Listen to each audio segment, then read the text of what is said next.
તો જમ્મુ કાશ્મીરમાં આતંકી હુમલાનો મામલો, જેમાં 3 ગુજરાતી મૃતકોના પાર્થિવ દેહને વતન લાવવામાં આવશે। જમ્મુ કાશ્મીરથી મુંબઈ એરપોર્ટ પર પાર્થિવ દેહ લાવવામાં આવશે।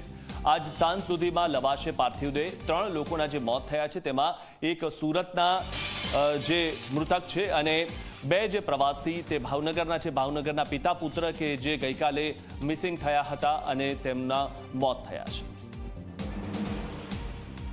ખૂબ જ દેશ માટે દુઃખદ આતંકી ઘટના છે, પરંતુ કેન્દ્ર સરકાર અને આદરણીય પીએમ સાહેબ પોતે પણ આ બાબતની ગંભીરતા લઈ અને તાત્કાલિક સાઉદી અરેબિયાના દોરાથી પાછા આવી અને આ બાબતની જે મિટિંગ્સ અને આના હવે પછીના લેવાના પગલાં બાબતે અમિત શાહજી પણ પહેલાં પહોંચી ગયા હતા અને અત્યારે ગુજરાતના 3 લોકોના મૃત્યુ થયા છે એવા સમાચાર છે અને સાથે 2 લોકો ઇન્જર્ડ છે।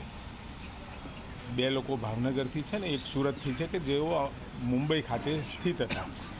એમની ડેડ બોડીને લાવવાની વ્યવસ્થા પણ કેન્દ્ર સરકારે કરી છે અને રાજ્ય સરકાર આદરણીય ભૂપેન્દ્રભાઈ અને સરકાર સતત કાશ્મીર સાથે અને કેન્દ્ર સાથે સરકાર સાથે સંપર્કમાં છે અને એ લોકોને પણ જે લોકો પ્રવાસીઓ ત્યાં છે તો કેન્દ્ર સરકાર તરફથી પણ એ તમામ પ્રવાસીઓને પાછા લાવવાની વ્યવસ્થા અને કંઈ ભય ગભરાટ હોય તો એ દૂર કરવાની વ્યવસ્થાઓ કરી રહ્યા છે અને આ ઘટના જે બની છે ભૂતકાળમાં પણ બનેલ આતંકવાદી ઘટનાઓનો કેન્દ્ર સરકારે ખૂબ જડબાતોડ જવાબ પીએમ સાહેબે આપ્યો હતો। આ ઘટનાથી પણ આ આતંકીઓએ હવે ડરવું પડે એ પરિસ્થિતિમાં એનો પણ જબરજસ્ત જવાબ આપવામાં આવશે। ધર્મના આધારે એક પછી એક લોકો પર આ કાયરો દ્વારા જે હુમલો થયો છે તેમાં આપણા ગુજરાતના 3 નાગરિકોને બી એમનું મોત થયું છે। આ તમામ નાગરિકોને પાછા પોતપોતાના પરિવાર સુધી, વતન સુધી પહોંચાડવા માટે કેન્દ્ર સરકાર દ્વારા જે વ્યવસ્થા થઈ છે એમાં